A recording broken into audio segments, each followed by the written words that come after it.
군대라고 하는 그 표현을 쓴 것은 애굽 사람들과 대대적인 그런 전투를 벌여야 된다고 하는 사실을 분명하게 보여주기 위해서 쓰여진 그런 단어임을 알 수가 있습니다.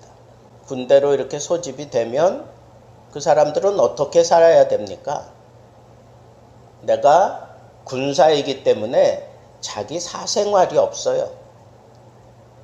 자기 사생활을 앞세울 수가 없어요. 군대 생활을 하는 동안에는 군대의 명령을 따라서 그렇게 살 수밖에 없습니다. 그래서 자기 생활에 얽매이는 자가 없다. 디모데후서 2장에는 그렇게 표현을 했습니다. 그리고 더 중요한 것은 이렇게 소집한 자를 위해서 사는 것, 그게 바로 군사입니다. 모집한 자를 기쁘게 하기 위해서 사는 것이 병사의 사명이다라고 그렇게 디모데후서 2장 4절에도 분명하게 얘기하고 있는 것을 우리는 생각해낼 수가 있습니다. 그렇습니다.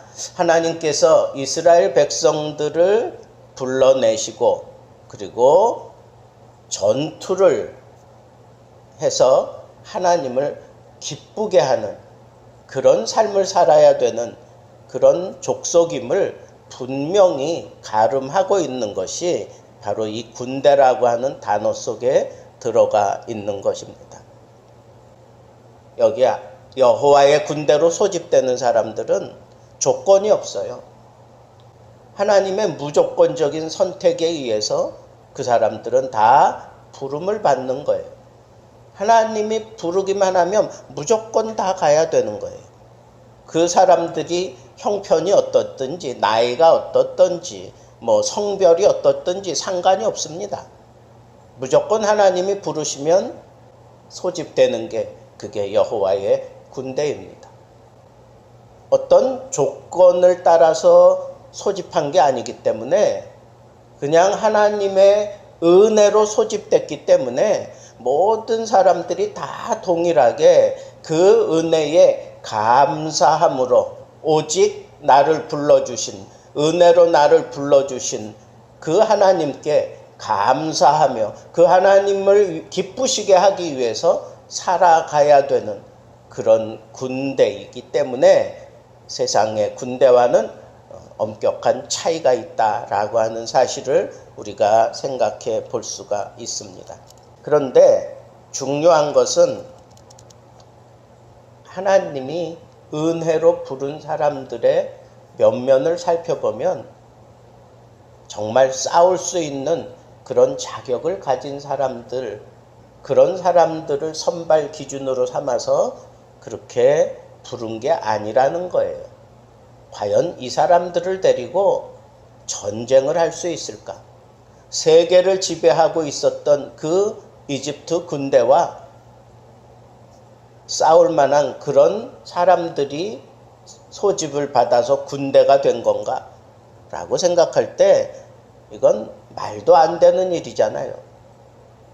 첨단 장비를 가지고 있는 애굽 군대와 그저 양이나 치는 그래서 막대기나 들고 있는 이스라엘 군대와 싸운다면 이건 백전백패입니다.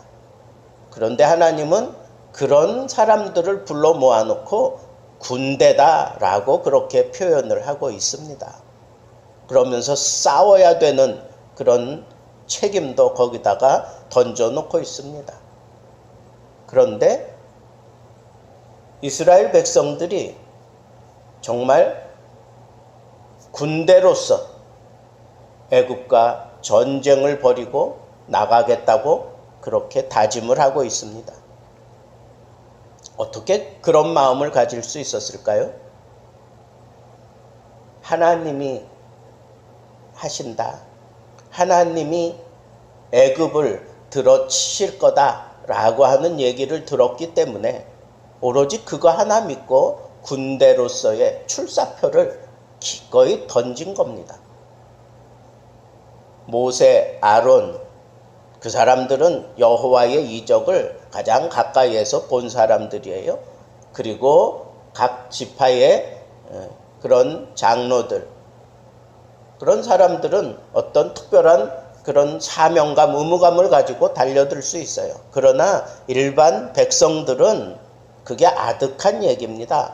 태어나면서부터 그냥 열심히 노동하며 살아온 사람들이에요. 그런 사람들이 무슨 다른 생각을 할 수 있는 그런 여지가 없어요. 근데 그런 사람들이 하나님이 애굽을 칠 것이다 라고 하는 그 말 한마디, 그거 믿고 군사로서의 내가 책임을 다하겠다 라고 하는 그런 자세를 취한다는 게 그게 쉬운 일은 아닙니다. 저는 이런 상황을 생각하면서 예전에 제가 탐독했던 공포의 외인 구단이라는 만화를 제가 떠올렸습니다. 거기 보면 사람들을 모으는데 이건 야구에 적합한 사람들을 모으는 게 아니에요. 투수가 공을 던질 때 손가락을 어떻게 잡느냐에 따라서 공이 스트레이트로 가고 커브로 가고 그리고 뭐 역회전이 들어가고 위에서 아래로 떨어지고 밑에서 위로 솟기도 하고 뭐 이런 게 다 그 손가락에서 다 결정이 나는데 이 손가락에 문제가 있는 사람을 투수로 데려왔어요. 또 왜 팔이야? 팔이 한쪽이 없어. 그러면 상대편 타자가 치면 그걸 받고 그 다음에는 또 이걸 벗어가지고 또 던져야 되는, 이게 말이 안 돼요. 외파리가 야구 선수를 한다? 말도 안 돼요. 그리고 너무 키가 작아가지고 이게 뭐 여러 가지로 부적합해요. 어떤 사람은 검둥이야. 그러니까 늘 사회에 어떤 그런 지탄을 받고 막 그런 정신적으로 조금 좀 그런 사람. 또 주인공 설가치는 자기가 사랑하는 애인을 뺏겨요.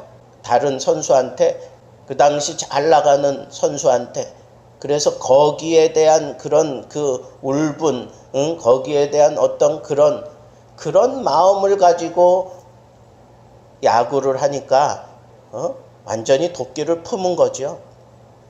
그런데 놀라운 것은 그렇게 모아진 팀이 각 구단을 상대로 한 번도 지지 않아.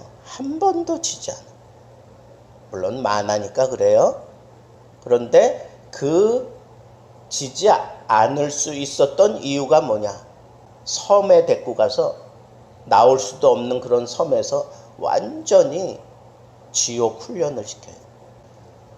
만화 같은 얘기지만 그러나 저는 거기서 아주 귀중한 교훈 하나를 붙잡습니다. 그게 뭐냐 하면 훈련 받으면 이와 같은 일들이 일어날 수도 있는 거구나 하는 어떤 그런 가능성, 희망을 갖게 된다는 거예요. 실제로는 안 되겠지만 그러나 그런 희망을 갖는다는 거예요. 그런 희망이 있다는 거예요. 훈련이라는 게 소집된 그런 군대에 얼마나 중요한 건가라고 하는 것을 저는 떠올렸습니다. 그러니까 우리는 싸워야 되는 것이 이게 사명이에요. 숙명이라고. 안 싸울 수 없는 거예요. 그런데 그 싸움의 승패는 나의 능력, 나의 지혜, 나의 어떤 그 권능, 나의 이 배경, 나의 이 어떤 돈, 이런 데 달려있는 게 아니에요. 내가 항상 싸우되 세상과 싸워서 승리할 수 있는 그 비결이 뭐냐?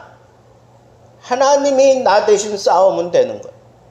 하나님이 앞장서서 하나님이 싸우시면 되는 거예요. 여러분, 훈련하세요. 하나님이 하신다. 하나님이 나와 함께 하시면 나는 무조건 이긴다. 왜 세상과 싸우면서 실패해요? 내가 싸우려고 하니까 그래요. 나를 자꾸 앞세우면 무너질 수밖에 없어요. 십자가를 붙들면 이기는 거예요. 예수 그리스도의 피공로 의지하고 나아가는 거, 그게 하나님을 앞세우는 거예요. 그리고 내가 자꾸 세상과 결탁을 하면서 거기에 자꾸 묻어나려고 하는 이런 엉뚱한 생각할 때 나는 실패할 수밖에 없어서 그러지 않기 위해서 우리는 어떻게 해야 돼요? 늘 하나님을 바라보며 살면서 하나님 앞에 기도하며 살아야 되는 거예요. 그리고 늘 하나님의 말씀을 내 마음속에 두고 사는 거예요. 모든 것을 다 하나님께 맞춰놓고 사는 그런 군사로서의 삶이 우리의 삶이고, 그게 훈련이 되어지면 우리는 이 세상과의 싸움에서 언제나 승리할 수 있습니다. 오늘 말씀 가슴에 담고 나는 하나님의 군대다. 질병도 나는 싸워 이길 수 있어요. 세상에 속한 거니까. 세상에 속한 그 어떤 것과 나는 싸워 이길 수 있어요. 왜? 하나님이 내 편이시기 때문에. 두려움 없습니다. 하나님이 내 편이시기 때문에. 세상아, 마귀야, 달려들어라. 나는 하나님이 내 편이시기 때문에 나는 항상 승리한다 하는 이 믿음 가지고 여러분들이 하나님의 군사로 부름받았다고 하는 이 사실을 붙들고 여러분들의 삶을 승리하는 삶으로 펼쳐갈 수 있게 되기를 주님의 이름으로 축복합니다.